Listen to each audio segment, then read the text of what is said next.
Austin. Excuse me. I'd like to thank you for allowing me into your homes for this 27th edition of Season 4 of Esoteric Science Roundtable.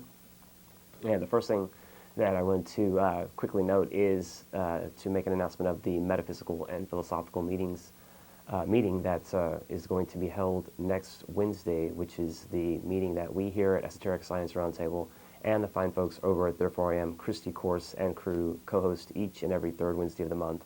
And so for June, that will be following on the 15th.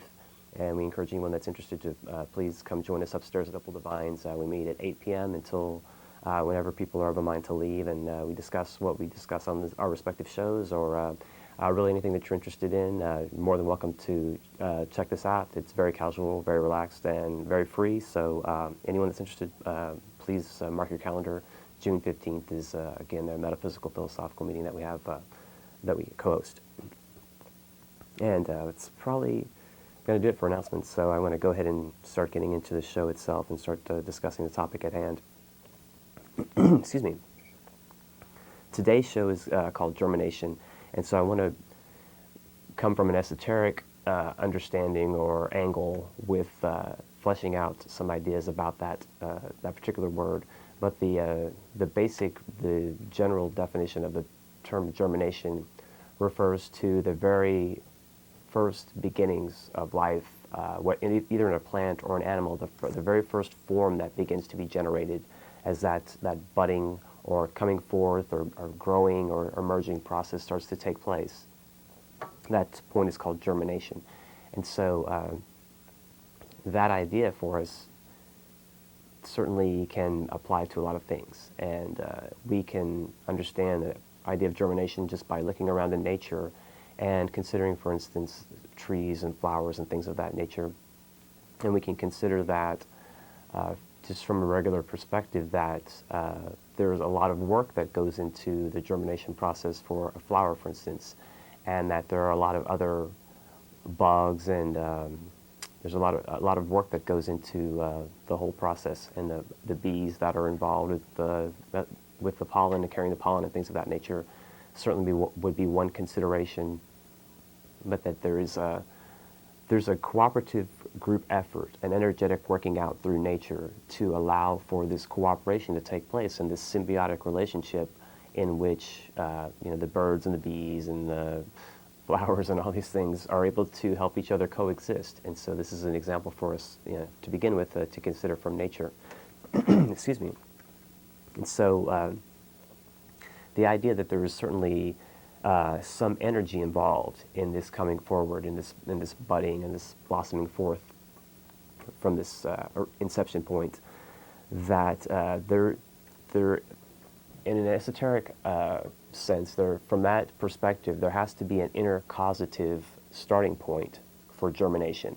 The real germination point on the inner planes, or the point of creative thought, or just creation, if you will.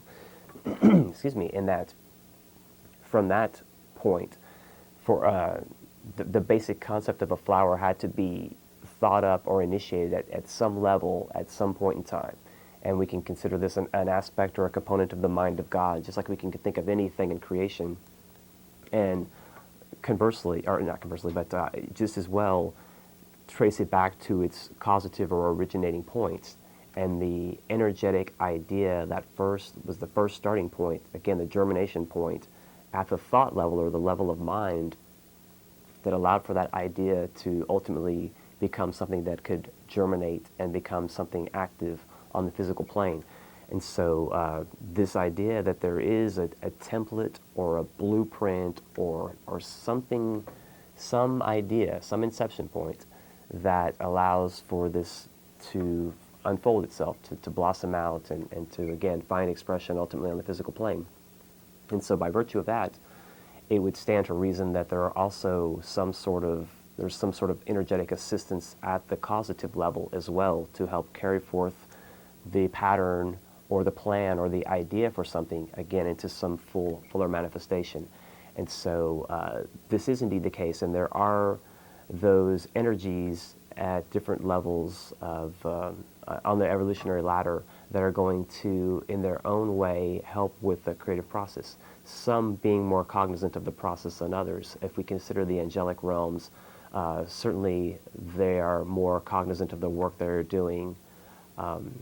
The angels do not operate under so-called free will, but they nonetheless willingly cooperate with the creation process, and so they play a big component part. But there are lesser lives that make up this process, and they help this building process, again, in the inner plane, or from the mental plane, from the idea stage, to allow it to blossom forth and express itself on the physical plane. And so there are, again, these lesser lives.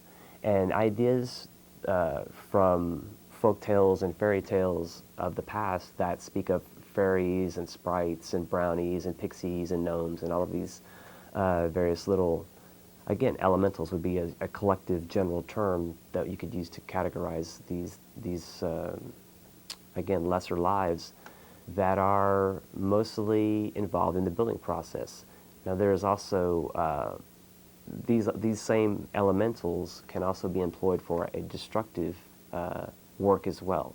And so this is going to depend on the marching orders that these elementals get, in a sense, or whatever the intent behind the blueprint is in order to allow the unfolding of that idea. And so whatever the initiating or originating intent was behind whatever pattern is seeking manifestation, that is going to play a large role in the quality of the energy and how that manifests itself.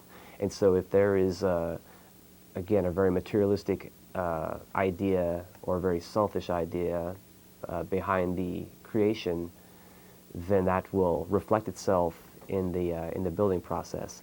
And again, considering that the work that these elementals can be charged with can be either of a building or constructive type of work, or it can also be a destroying type work. The destroying type of work isn't in and of itself negative or bad work, although it can be implemented or employed for those ends.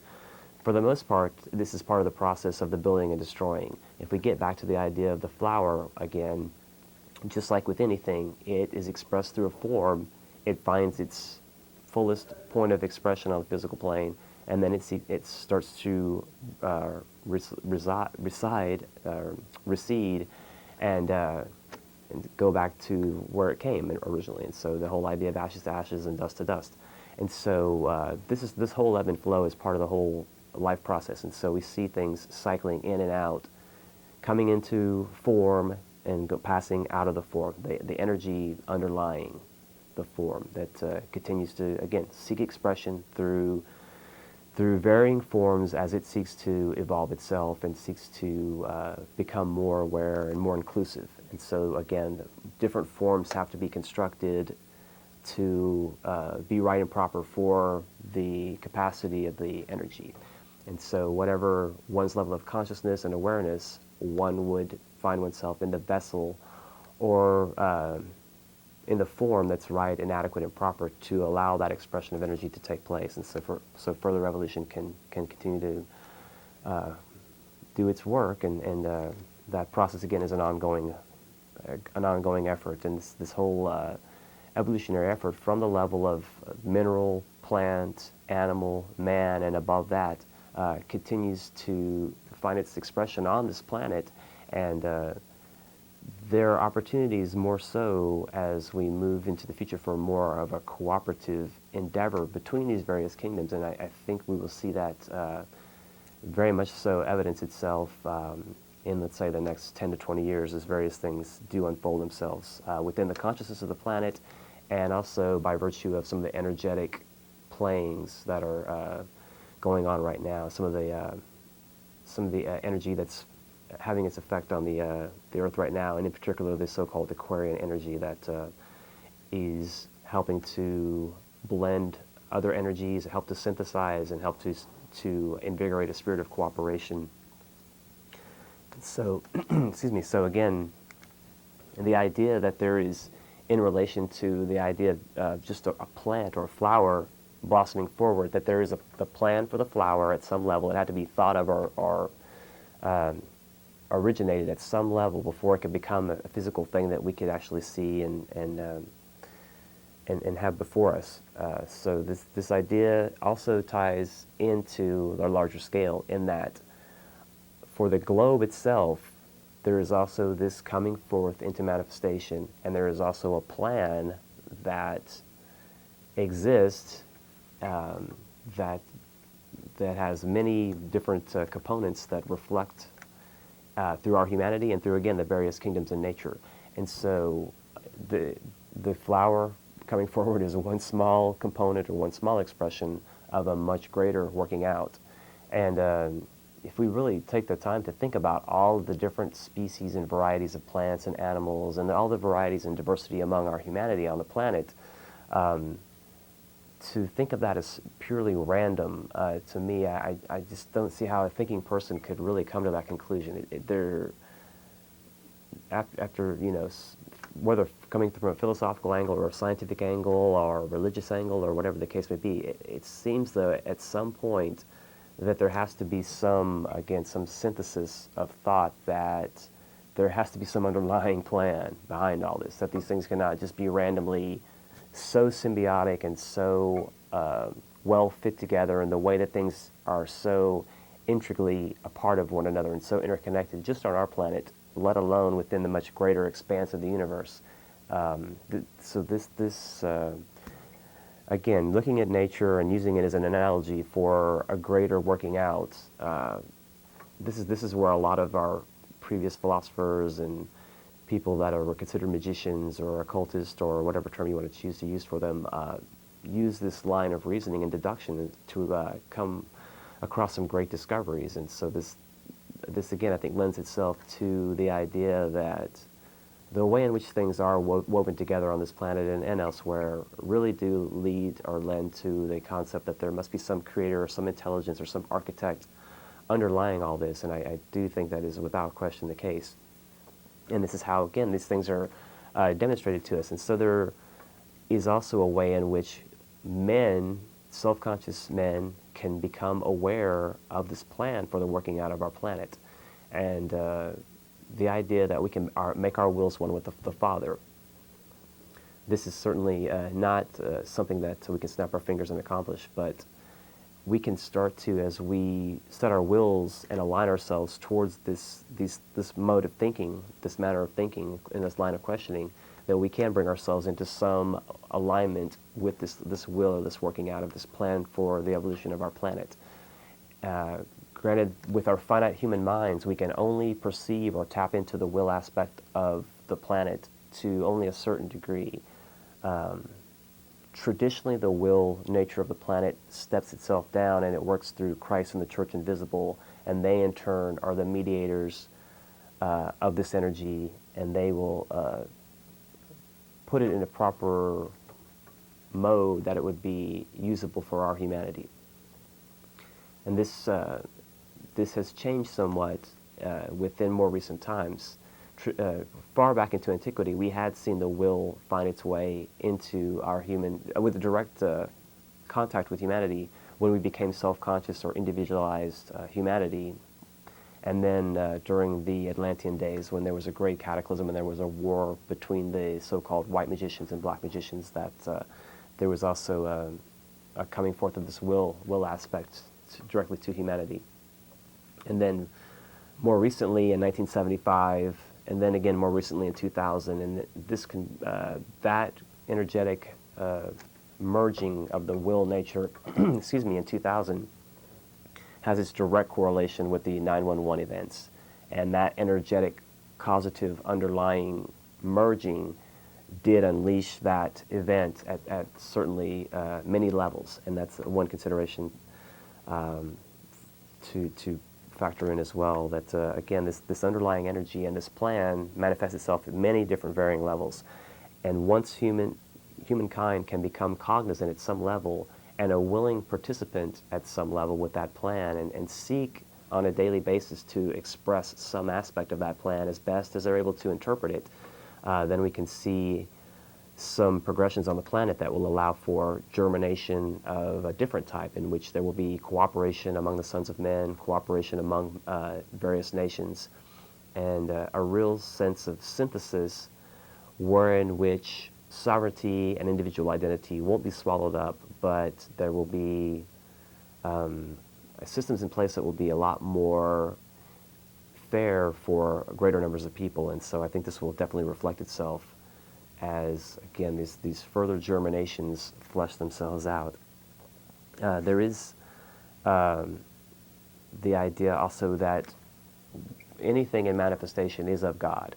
And so as things are coming into manifestation, this is known as the involutionary path of manifestation. And so as there's this involutionary or coming into matter, into dense manifestation energy, this is also mistakenly termed as evil, because things in the dense material nature are also things that in this day and age they found their relegated place, and they've been termed all the separate material tendencies that find their manifestation, whether that find its way into sex crimes, or whether that find its way into any kind of the deviant behavior we can consider, or just man's inhumanity against man, that this finds its reflection in this manner. And so this involutionary process, this coming into matter process, is part and parcel of our very being, of our very nature. And if we did not come into the dense physical nature as a spiritual being in order to experience things, then the existence and the plan for this planet would not be. There would be no reason for that. But again, as I am seeking to emphasize on the show, I firmly feel there is a plan for the evolution of the planet and for our human evolution, in addition to the lesser kingdoms on the planet. And so as we can, again, tap into this plan, the more we can seek to do our part to help some of these things really manifest themselves. But to consider the involutionary or the material as evil per se is a bit of a stretch, or a bit of I think a misnomer or a mistake, because again, this is part of our humanity, and these things play their role for us, again, to have contrast. There has to be a polarity or a duality in nature for spirit to move through matter and to strengthen and emphasize itself. And so this is the process. Spirit moves through matter, it evolves, it takes on new qualities from the experience, and it is vivified and it's expanded in its journey or its mission. And so the whole of evolution is uplifted as humanity uplifts itself, and as other, again, points in evolution are uplifted. One example of the animal evolution in relation to our human influence, our magnetic influence, is with the domestic animals, the dogs and the cats and all the other pets we bring into our homes, horses, things of that nature. They have an intermediary role to play between the wild animals and our humanity. And so they're becoming slowly more integrated into the human family, and they will in their own turn find their way into humanity. When we think of ideas of karma, this is often one of the things that is of concern to people. They feel that they might go back into an animal state if they've sinned or if they've been over material in their attitude and in their life expression. And this is really not the case. Karma and the evolutionary trend and its pull pulls us upwards, and we maintain, once we become self-conscious, we maintain that self-consciousness. And so humanity stays as humanity, and then the animal kingdom can eventually work its way, animal by animal really, into an individualized condition, and this can work its way out too. This is not a fast process. I would hope that would be reasonably obvious, but if we can take that hypothetically and consider that that is an idea, a potential consideration, that animals can evolve into a greater condition, and the next rung on the evolutionary ladder for them is humanity, is self-conscious self-awareness. And some animals are demonstrating at a near level to that. Animals are already naturally psychic, so they have a leg up in that respect. But again, a domestic animal would be the reflection of that intermediary. And so the working out past the point of involution works its way past the densest point of matter, which for our humanity we reached in the so-called Greco-Roman days. And this is when the advent of Christ came into manifestation to allow this, again, this compulsion, this magnetic pull upward.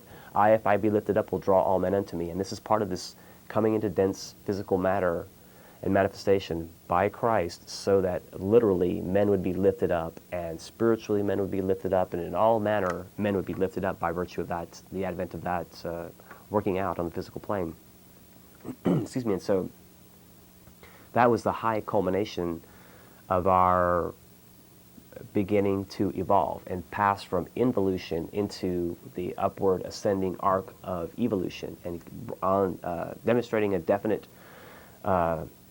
tendency towards return to divinity. And so this tendency, as it gains in sway, becomes known in metaphysical parlance as Christ consciousness, or self-awareness, or many other terms that that refer to, again, an expansion of our awareness, an expansion of consciousness, and a more inclusive attitude towards not only ourselves, but just the world around us, and everything that comes into our realm of understanding. We would have a more refined sense of by virtue of this evolutionary process. And so this is, again, what we were able to bring into ourselves through the advent of Christ. And this is what is spoken of by St. Paul in Christ in you, the hope of glory. As we take in that energy and we take that yoke, so-called, then we can also align ourselves with that intent and work with that energy, go with the flow, in order to, again, start to, as any good pilgrim would, start to make that the path of return on that journey back to divinity. And so this demonstrates itself in this respect. And so again, tying back to the flower idea, that there is a plan or a blueprint for a flower or for anything that finds itself into manifestation, whether that be some governmental idea, some social reform, some religious concept. This comes forward in the same manner. And so there is an idea or a plan or a blueprint for ideas as well that find themselves at a certain place, I guess, or there's a certain state of consciousness that would have to be achieved in order to tap into these ideas at varying levels. And humanity, unless there's the really just so involved in ourselves that all we think about is eating, sleeping, and perhaps having sex, then that wouldn't be the case. But people above and outside of that are a little bit more inclusive in their attitude start to be responsive at some level to these ideas. And these ideas reflect themselves in pop culture, popular music, fashion trends, sports figures, the popularity that we find in the icons of the cult of personality. All these ideas reflect themselves in our human nature. Obviously, a lot of times they're coerced and they're manipulated through advertising and propaganda and things of that nature, and that's a very real consideration as well. But there is also equally a means by which ideas are impressed upon humanity, in which our free will is a lot more included in the considerations as to whether or not we're going to engage in these workings. And this is related to the ideas that Christ and the Church invisible are held in trust of. And so they take their concepts or their ideas from what is known as Shambhala esoterically, or the center where the will of God is known, the Father aspect of our creation on this planet. And so as they tap into and they ascertain at their qualitative level what is known as Shambhala, again, the center where the will of God is known, sometimes known also as Shangri-La, and these terms may be somewhat familiar from again, pop culture, that they've found their way into mainstream, just like the idea of karma, chakras. These ideas are much more mainstream. Nonetheless, the filtering down of the template or the blueprint, the template, the blueprint, can't even speak, for these concepts is held, again, as I said earlier, in a trust, so to speak, through this group, Christ and the Church Invisible. And so the various members of this executive branch are charged with their various component aspects. And so governmental teaching, the social sciences and social changes, arts, science, religion, finance, and everything else in between finds its way, education certainly, all these things find their way into manifestation by virtue of impression at this level. And so what we see flowering forth on the planet is culture then the culmination of that culture, the dying of that culture, and then a rising of a new culture. And this takes place just like the life of a person. We live, we die, and we are reborn as another person. We take with us the fruits of the previous life experience, or these cultures take with them the fruits of the previous culture, and they build upon and build upon and build upon these concepts and these ideas and these qualities and these energies that underlie this blueprint. And so every manifestation of a culture is qualified by this energy that is inherent in this plan or this idea. And so as we're able to ascertain and understand the plan, then we can help bring forward our own component part that we can be held in charge of. And so it's a stepping down process. There's a hierarchical way in which this takes place. And this takes place still for the involutionary cycle too. We're not completely finished with our material nature, and so this still has its working out, and there still is so-called evil or material forces that play themselves out. There's a right and necessary aspect of that, and then there is what is, again, been relegated to what we term evil.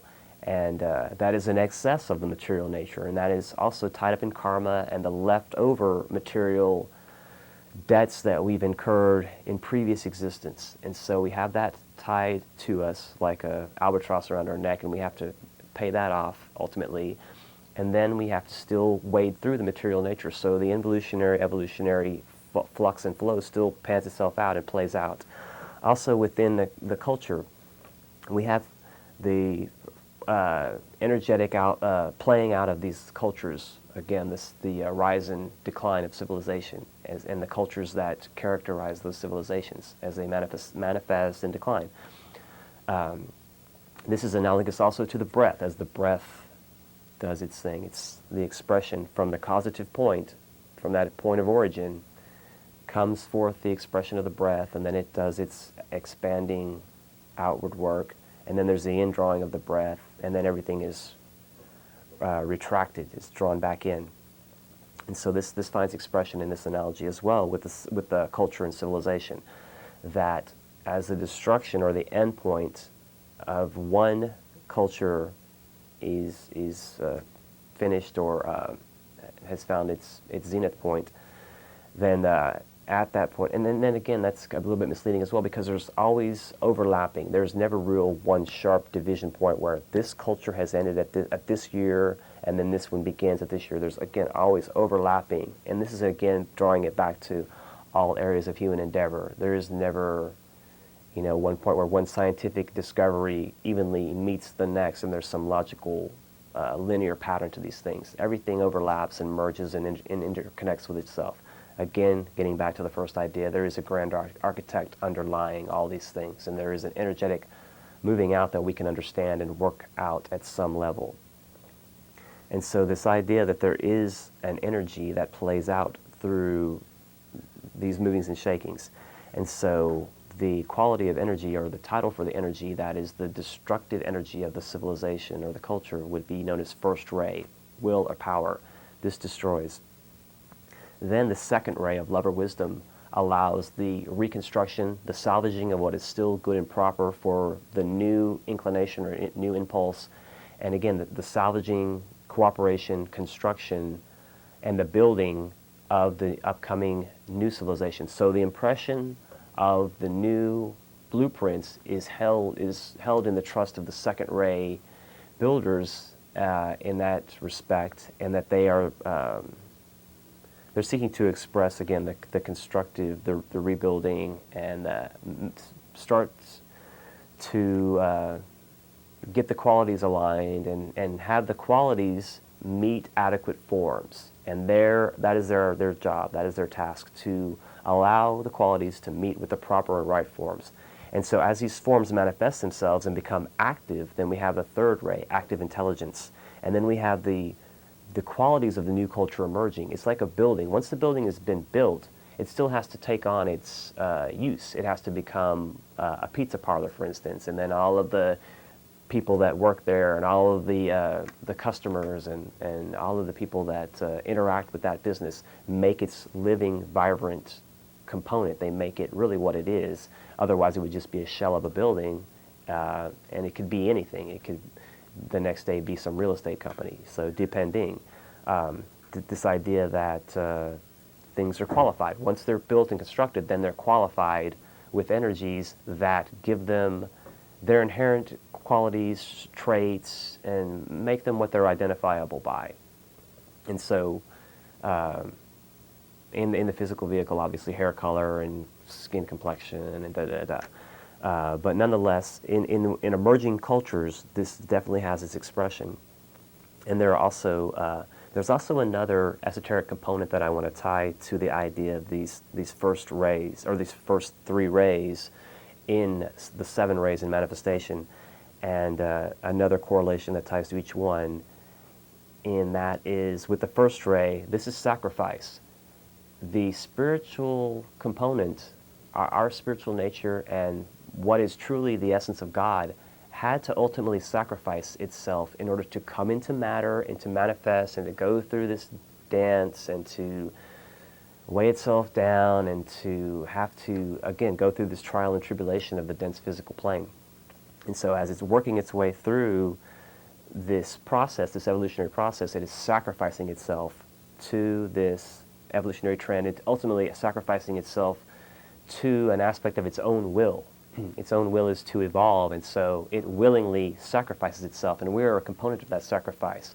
Once we understand the nature of sacrifice, then we can, at some level, take in a component or a portion of this first ray energy and have a willing sacrifice of our own self. And this generally tends to demonstrate itself in tendencies that start to lead one into more of a group thinking, away from just selfish me, oh, I need this for myself, kind of thinking.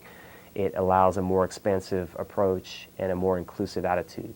And so as that seeks to demonstrate itself and expand into our consciousness, then the ideas of sacrifice can be willfully taken up. And this is the idea of Christ and the cross and the crucifixion on the cross of matter.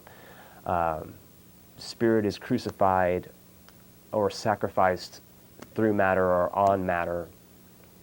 And again, we have plenty of analogies to indicate that for us. And then there's another aspect or another, these are also termed, used in terms of petal, like a petal on a flower. And so again, getting back to the flower analogy somewhat as well. The sacrifice petal I initially spoke of, first ray. Then the second ray petals are the love petals. And this again is an aspect of synthesis and cooperation that is built on, again, the cooperation, love, and wisdom, a selfless point of pure reason in which no favorites are picked, and you don't say, and you're not at a point where you're thinking, oh, this girl is better than this girl, or this flavor of ice cream is better than this flavor, or this country is better than this flavor. You're indifferent in a divine sense. You're divinely indifferent to all of these things, and so that inclusive approach, this approach of pure reason, is also tied into this love petal nature and the construction aspect, the building process. Then the third ray, the active intelligence, is equated with the so-called knowledge petals. And so we have sacrifice, love, and knowledge. And these are often reflected in Eastern symbology within the lotus flower, and that we find within the lotus a so-called jewel within the lotus. And this reflects really getting in touch with our own higher nature, getting in touch with the soul nature, and then ultimately with the incarnating spiritual nature, the highest initiating aspect of ourselves. And this is done, again, through a willing sacrifice, through love, and through seeking of knowledge and seeking of truth. And as these concepts expand themselves through humanity, as this flower culminates more so, then we'll see the fruit of this expression. We'll see more evidence of this working itself out. And now, certainly, as I said earlier, everyone in humanity is at some level responsive to these incoming energies that impress our minds at some level, and they impress our hearts at some level, certainly as well. Certain people are going to be more cognizant of that, and certain people are going to be less aware of that. But at some level, almost all of humanity responds to this incoming energy. The key thing is to when people can, again, willingly sacrifice their energies, their efforts, their ideas, and their intents to a greater working out. Now, again, there's no reason why one has to sacrifice one's sovereignty or one's inner core constitution in this more inclusive work, and that is something that frightens a lot of people. And I know as I've moved through and worked through a lot of these considerations in my own life, I've had to consider that, and I've had to allow for that imposing, that gnawing, that this is a too extreme of a condition, that to try to bring in the spiritual nature and to be, as spiritual as one can possibly be. It can be difficult in one respect. It's like, how do you relate to people? And again, how do you maintain your own ideas if you're willingly giving up your own consciousnness to a great degree to the will of God? And how do you maintain, again, maybe your own ideas? That is certainly a concern for many people. But ultimately it comes down to, or boils down to, a willing synthesis with the larger will as one is able to interpret and implement it. And one would willingly do so. And then once one's will automatically aligns itself with that larger will, then one is perfectly at home and perfectly at ease with that. And it again kind of ties back to the idea from the Bible narrative, from the gospel narrative of Christ saying, "Take my yoke, my burden is light, the load is easy." I'm paraphrasing somewhat, but this idea that once you take on this responsibility and you do it willingly, that it becomes something, it becomes a very joyful condition. And continuing on that joyful path of return to divinity, one realizes that one would have great difficulty backtracking into a more material or a more less inclusive state of mind, that you just can't go back to just being like a couch slouch kind of person that just doesn't give a rat about anything. And so that responsibility kicks in, that sense of obligation and opportunity is very much alive and invigorated, and that heart energy is animated, that fires the idea. And so the idea is fed by the fuel and the fire of the heart. And so as that desire feeds and builds and gives the idea juice and gives it wings ultimately, and gives it a means by which it can be energetically worked out, then we find ourselves again continuing that evolutionary or upward arc towards where we initially came from. And this is part of the evolutionary trend. It's part of what's expressed in all of the great religious texts, although veiled in analogy and allegory and symbolically. Nonetheless, it's all a story of return to divinity if you really can decipher it in that context. And this should or could be a point of consolation, and could put one at ease to a certain degree, I would hope, if one could realize that we're all working towards a consummation of our spiritual nature, and that we're not done yet. There's a lot more evolving yet to do. There is no end time on the horizon anytime in the near term. We are certainly going through transition points and huge transitions on this planet, absolutely no question. And this is part and parcel of this greater unfolding of this flower that is the plan manifesting behind the will of God as it plays out on the planet. As this thing takes form and becomes more tangible and recognizable by those that can see it for what it is, there are going to be those that are going to hop on. There are still going to be those so-called black magicians, or those on the involutionary path, that are going to seek to prevent the evolution to continue to too great an extent, because this would jeopardize their very existence. And so they're in the death throes at some level. And so this is part and parcel of what plays itself out through New World Order wranglings and shapings out and playings out, that the death throes of the involutionary energies are culminating, and so there is definitely that battle being waged between the polarity at this time. And so we are having this pole shift into a more inclusive attitude, and this does have a component in which mankind will take on a kinder, gentler mentality, and a more of a feminine attitude or energy will be expressed throughout humanity, and a more of a nurturing, that's probably the better term, more of a nurturing attitude. And so people will truly consider themselves as their brother's keeper more so in the future, only in the sense that they feel the obligation to look after and nurture and see that the needs of their fellow men are met, not in the sense that they're their brother's keeper as like a jail keeper, that they have to keep somebody in line or keep them, with the way I'm thinking. You need to think like I'm thinking. I'm my brother's keeper. I'm going to keep him in step with how I'm supposed to think and how society teaches us to think and expects us to act and behave. And that's not the case. The behavioral sciences need to be really, really overhauled in a big way, so that behavior is based on this natural welling up of our soul nature, and a natural cooperation, a natural spirit of intent, a natural compulsion deep within ourselves. This fire inside the heart that animates and drives us and compels us to greater things, more inclusive things. That this will be the compelling magnetic energy that will ultimately, I don't want to use the word force because this is a willing sacrifice, but this will place us in the state of mind, in an inclusive state of mind, to the point where humanity will feel that the obligation to help their fellow men. There will be this dire sense that things need to be reconciled and resolved within humanity. And so as this finds expression through various ideas, and again, this ties back again to this seven-ray energy, and that there are custodians, executives, or Christ in the Church Invisible, that take this energy and place it in a position that it's understandable or apprehendable by different aspects of humanity.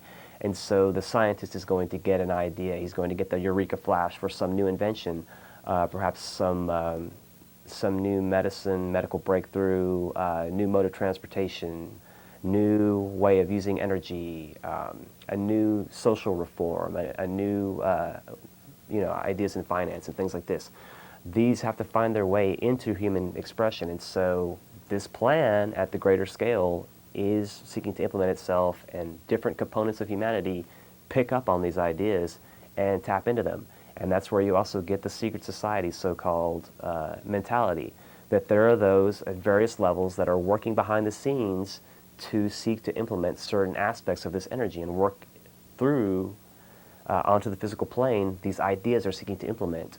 The idea of fellowship and brotherhood is the idea supposedly, allegedly, behind Masonry, and it's supposedly the idea behind the church being originated, that this fellowship concept came into being. And so this manifests itself and plays out. Now certainly there is co-opting of this idea of brotherhood and the idea of trust and the idea of what is truth and what is distortion and who can manipulate who at any given time. But nonetheless, this playing out continues to work itself through our humanity and the various kingdoms. And this is the playing out of black magic versus white magic at that level as well, that there is this jockeying for position along the evolutionary path. And so as we can seek to put ourselves in alignment with some aspect of the divine, then we will get more insight into either the evolutionary trend and work with Christ and the Church Invisible for the implementing of the greatest, the good, the true, and the beautiful, and that implementation of the plan. Or on the involutionary material nature, those that are so caught up in the allure of that, the dense physical, and of the world, that they only identify with that energy, that there will be those that still maintain that, and that's right and proper for them as well. So to be judgmental of those that make those choices is, I don't feel proper ultimately, because it's all part of a playing out of evolution, and ultimately they'll have their opportunity to have their day in the sun as well, once they sacrifice themselves in a right and proper manner to align with the greater will. So as this manifests itself, those that can recognize it will recognize it. Those that feel compelled to be responsible for some component of it will jump up and they'll grab whatever they need to. They'll have the tools inherent within themselves, or they'll create the tools, or they'll create the situation to implement what they see, what part of the vision what part of the plan they can apprehend and they feel compelled to bring to the physical plane. And this spirit of cooperation can be very much more expansive. It can take its way around the globe, and all of these ideas of cooperation can really be implemented if we can, again, align ourselves with this sacrificial concept, a self-sacrifice, and putting ourselves in a place where we have more inclusive ideas, but yet it's still us. We still are who we are. We're not sucked up in some great vague thing where we don't have our identity anymore. We still are us. And we're just willing participants in a bigger picture, and we're aligning ourselves with the greater will of the Creator ultimately. And this is something we can do. It's a very real and viable thing. This is why I sit here week after week and explain little aspects of the ABCs of esotericism, because we can really, really work with these concepts and implement them in a real way to change things. The ideas that are so many ideas are co-opted and changed and manipulated to make us think that we can't do these things, and that's completely wrong. Once we delve into esotericism, and those key holders, those that hold the real secrets of the so-called mysteries, and those so-called secret societies that are truly working behind the scenes to work for the evolution of humanity, they're finding their way into evidence. And these means and these methods and these modes and these modalities and this magic that can be worked and manipulated can be manipulated for the good of humanity, just as easily as it can be manipulated for the imprisoning of humanity in this material plane planet, in this dense state that we're finding ourselves evolving through. So again, the working out is based on intent, and there's always a new culture in the process of emergence as an old one is dying. And so we're seeing the death throes of the old world, so-called, and we're seeing a new world coming into view, if I can paraphrase that quote. But is it going to be good? Is it going to be bad? Is it going to be totalitarian in its intent, or is it going to be sovereignty in a synthetic fashion, where groups of nations and men willingly cooperate in a greater working out, but maintain their own ideas, their own free will, their own sovereignty in a greater working out? So that remains to be seen, but we have the real opportunity now, and that's why, again, why I emphasize this on a week-to-week basis, because we can truly implement these ideas in a real meaningful way. So let me go ahead and grab a couple of calls and see what's going on. Hello, caller, you're on the air. Hello, line one. Do you have a question or comment? Okay, I'm going to take that as a no. Thanks for holding and thanks for viewing. Hello, line three, you're on the air. Is this Taz? Beg pardon? Tazio? This is Tazio? Sorry, it's Tazio. Hey, how are you? How are you doing? A long time no talk. Yeah, true. Hey, I like your new hairdo. Oh, thanks. You haven't seen me in a while then. Yeah, okay. Yeah, right. Let me, one question. I've been receiving some literature from the School of Esoteric Studies in North Carolina.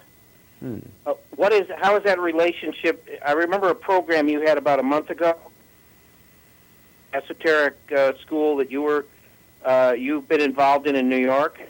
Yes, that's true. Yeah. I don't know, honestly. I think they use the same. They use the Lucius Trust materials. Oh, you know what?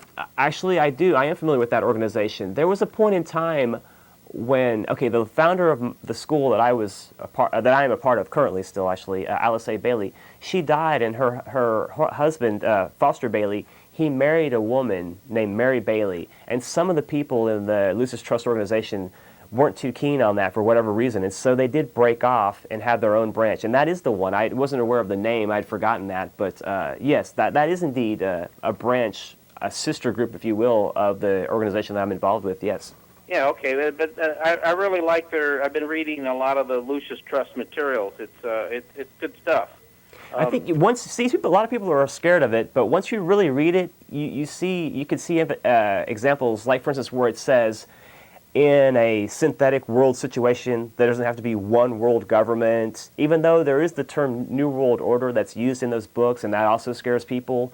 Again, it refers to a New World Order that can be synthetic and cooperative, where we maintain our sovereignty and we maintain our own individuality. It's really the antithesis of the New World Order that Alex Jones talks about. Yes, it is, but the Patriot community doesn't perceive it as that largely. I don't want to paint them wholesale, but for the vast majority of those folks, they look at it as, oh, it's just New World Order, this is the New World religion, this is the Maitreya stuff. And also a bad thing that is very negative as well is that the Benjamin Crane and the Maitreya information is also lumped in with the Lucis Trust, but he just borrowed the information. He leached the information, if you will, from the Alice Bailey books to have his own philosophy and to bring forth his own agenda. And so that also is oftentimes bunched in with these other two groups that I think have nothing, the intent is nowhere in line with what his idea is, because he's already said that Maitreya is supposed to appear back in like the 70s, and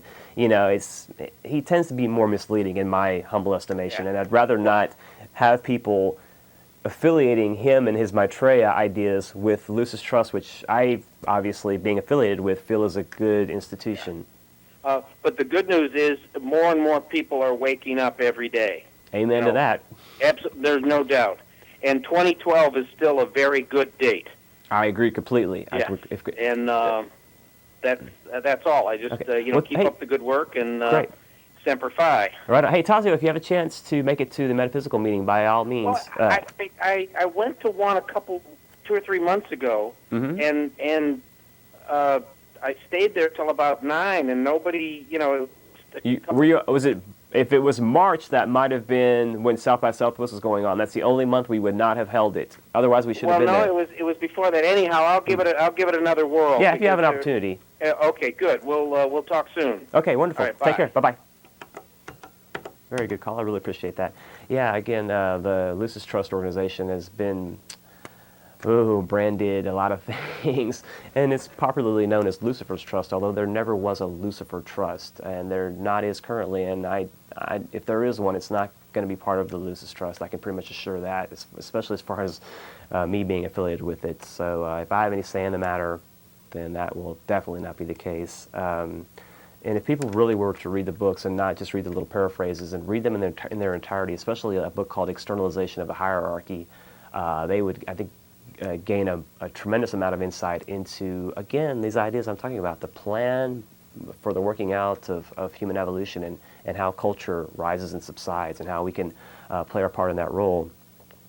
And that's another, since I had that segue handed to me in that respect, there are other organizations, esoteric schools or various other metaphysical groups that are seeking to work in this manner with energy and force. They're trying to work at the causative level and look at the cause behind the scenes and handle things or cure things at the causative level rather than deal with the outer effects. Because to get rid of a disease and to really solve a problem, you need to get to the core, the cause. It's just like with the fire ants, you've got to get to the queen to destroy the mound. That's kind of a silly analogy, but I think it's adequate. And so to get to the core, this is how we can work with these different groups, and there are legitimate groups that are emerging and evidencing themselves. There are those also that are shysters and charlatans, and we have to use our intuition and trust what we feel is right and appropriate. And there are oftentimes groups that people may join and they'll jump right back out of it and they'll find another organization that seems more appropriate for them, and as they evolve they'll find the one that's right for them. This is becoming more prominent in this day and age, and more people are becoming involved with Masonry on the one hand, and on the one hand not so much, but the interest in Masonry, I should say, that's a better way to look at it. The interest in Masonry has really cropped up in recent times, and that's due to the Patriot-related information and the conspiracy-related information, rightly so, because Masonry, just like a lot of these good institutions, has been used to implement ideas on the masses. And in particular on the influential, because oftentimes Masons would be the influential, the cream of the crop, so to speak, the more thinking and influential and the affluential, the people that had the means and the money at the time. So these people would be sought out more so. It's kind of like Scientology. They look for the people that have the money so that they can find influential people to influence other people to bring in prospective members. So at another level, it's somewhat like that. But with Masonry, again, the interest is becoming more prominent among folks all around, and I think this is right and proper that we're going to see the emergence of the energy behind Masonry become more valid and relevant to future humanities, because it is the idea of universal brotherhood, and as that can be expressed more so in a real and valid, real valid fashion, then we can only gain from that. We can only advance from that. So there definitely will be the emerging of more schools as time progresses. And as to which one, if one chooses to align oneself with one, would be proper for them, that remains to be seen. Some may not be ready for esoteric school for a number of lives yet. So it's an ongoing evolutionary process. But these things are going to evidence themselves, and we will be able to take advantage of these esoteric schools, as Tazio, my last caller, said, to help counteract this negative impression, this negative ideology of totalitarianism, of imposition of ideas. We have to fight against the imposition of ideas. If we willingly sacrifice to an idea, that's one thing. But if we're having things imposed on us and forced on us, that's nothing but wrong, and we have to fight against that with until our last dying breath. Go ahead and grab this other caller. Hello, caller, you're on the air. Hey, what's going on, man? Hey, how are you? Doing pretty good. I just want to know if you're a faggot. No, not this week. Check back next week and ask me again, and I'll tell you then. But no, this week I'm heterosexual. So thanks for calling. Thanks for viewing. Let's see. And so there are ideas that I've sought to express. There is another call. I'm probably, unfortunately, going to refrain from grabbing that call. So thanks for everyone that's taken the time to call this evening. But again, there are ideas that I've sought to express from the very beginning of this show when I started in October of 2001. And basically, right there you have on the screen, that sums it up in three, whatever. Enlightenment versus enfrightenment, that we seek to enlighten and bring elucidation and bring the light of truth into the blazing, noonday sun, so that it's readily apparent for all that can see it. Truth is something that is universal. It's not something that one person can say, oh, there's truth, and somebody else says, no, that's not truth, this is truth. The real crystal core of truth is universal, is one and the same, and we can all agree upon it. We can look at it from any angle that we choose, and we'll all agree that this is truth. And as we can emerge in the spirit of cooperation based on this common truth, then we can do a lot to share, exchange, and advance the planet in so many levels, in so many ways. The spirit of cooperation is something I really also ask people to at least think about, if not seek to actively cultivate as a habit, a habitual way of thinking, an everyday habit of thought that becomes a force of habit over time, because it just becomes built into us as our natural state of thinking. This is something we really truly can do.